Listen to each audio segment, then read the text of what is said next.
اگر میں آپ سے کہوں کہ ایک ایسا شخص تھا جس کا نام سن کر آج بھی اسلام کے دشمن کانپ جاتے ہیں، ایک ایسا واریر جس کے قدموں کی آہٹ بھی موت کو ڈرا دیتی تھی، وہ مرد جن کی زندگی نے اسلام کی تاریخ ہمیشہ کے لیے بدل کے رکھ دی، نبی کریم صلی اللہ علیہ وسلم نے اس مرد کے بارے میں کہا تھا، اے حمزہ آہستہ چلو، تمہارے قدموں کی آہٹ بھی موت کو ڈرا دیتی ہے۔ آج ہم ڈسکس کرنے والے ہیں حضرت حمزہ رضی اللہ تعالیٰ عنہ کی زندگی کے بارے میں، وہ مرد جس نے اسد اللہ کا شیر کا لقب پایا۔ یہ صرف بہادری کی کہانی نہیں، یہ کہانی ہے کہ کیسے ایک لمحے کے غصے نے اسلامک ہسٹری کا ہمیشہ کے لیے رخ بدل دیا۔ لیکن یہ انکریڈیبل سفر شروع کرنے سے پہلے اگر آپ اسلامک ہیروز کے بارے میں جاننا چاہتے ہیں تو یہ چینل سبسکرائب کر لیں۔ ہماری کہانی شروع ہوتی ہے 570 صدی عیسوی سے، مقدس شہر مکہ، وہی سال جس میں حضور صلی اللہ علیہ وسلم کی ولادت ہوئی، اور اسی سال دنیا کو وہ شخص ملا جو آگے جا کے حضور صلی اللہ علیہ وسلم کا محافظ بنے گا۔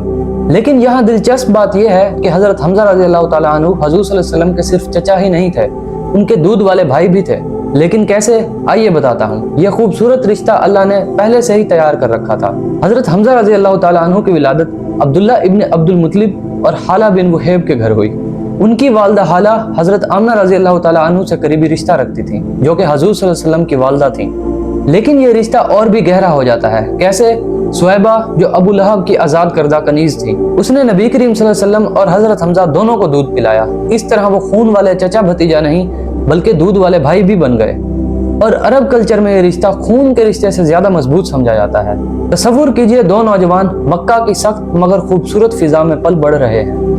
ایک طرف حضرت محمد صلی اللہ علیہ وسلم جو اپنی امانت داری کے لیے مشہور تھے اور اکثر غار ہیرا میں عبادت کے لیے وقت گزارتے تھے، اور دوسری طرف حضرت حمزہ رضی اللہ تعالیٰ عنہ جو اپنی بہادری اور بے خوفی کے لیے مشہور تھے۔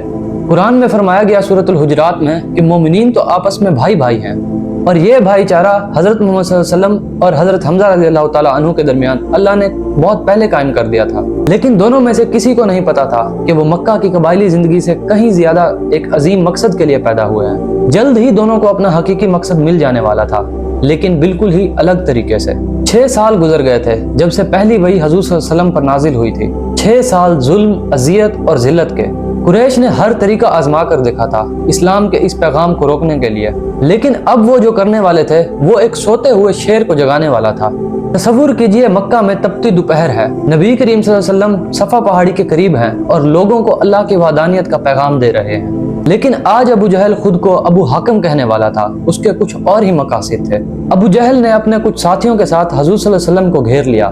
اس بار صرف گالیاں ہی نہیں دیں اور بھی آگے بڑھ گئے۔ انہوں نے آپ صلی اللہ علیہ وسلم کے مبارک سر پر کچرا اور گندگی پھینکی۔ انہوں نے آپ صلی اللہ علیہ وسلم کو دھکا دیا، مذاق اڑایا، اس ذات پاک کا جو تمام عالم کے لیے رحمت بن کر آئی۔ اور ہمارے پیارے نبی صلی اللہ علیہ وسلم، انہوں نے مٹی جھاڑی، اپنے ستانے والوں کے لیے دعا کی اور چپ چاپ گھر چلے گئے۔ یہ تھا ہمارے نبی کریم صلی اللہ علیہ وسلم کا کردار، ہمیشہ معاف کرنے والا اور صبر کرنے والا۔ لیکن اللہ نے اس ظلم کا ایک گواہ بنایا تھا، عبداللہ ابن جدعان کا غلام۔ اس شخص کے دل میں جو دیکھا تھا اس سے غصہ بھر گیا۔ اسے کیا پتا تھا وہ اسلامک ہسٹری کے سب سے بڑے ڈرامیٹک کنورژن کا حصہ بنے گا۔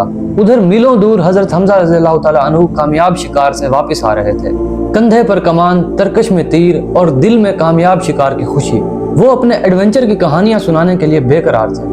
جیسے ہی وہ گھر کے قریب پہنچے، غلام خود کو کنٹرول نہ کر سکا۔ ابو عمارہ کر کے اس نے بلایا، حضرت حمزہ کا کنیہ استعمال کرتے ہوئے۔ اگر آپ نے دیکھا ہوتا کہ ابو جہل نے آپ کے بھتیجے محمد کے ساتھ آج کیا کیا تو آپ برداشت نہ کرتے۔ یہ الفاظ حضرت حمزہ رضی اللہ تعالیٰ عنہ پر بجلی کی طرح برسے۔ ان کا خون کھول اٹھا۔ ایک عرب کی غیرت، چچا کی محبت اور غازی کا غرور، سب کچھ اس لمحے میں ایکسپلوڈ ہو گیا۔ شکار کے کپڑے بدلے بغیر، کمان تک رکھے بغیر حضرت حمزہ سیدھا کعبہ کی طرف روانہ ہوئے، جہاں ابو جہل اپنے لوگوں کے ساتھ بیٹھا تھا، شاید اپنے بزدلی بھرے کام پر فخر کر رہا تھا۔ ابن ہشام کی سیرت میں درج حدیث ہمیں بتاتی ہے کہ پھر آگے کیا ہوا۔ حضرت حمزہ نے اپنی کمان اٹھائی اور ابو جہل کے سر پہ اتنا زور سے ماری کہ اس کا سر پھٹ گیا اور خون بہنے لگا۔ پھر تمام قریش کے سامنے اس شیر نے دہاڑا، کیا تم میرے بھتیجے کو گالی دیتے ہو جبکہ میں اس کے دین پر ہوں؟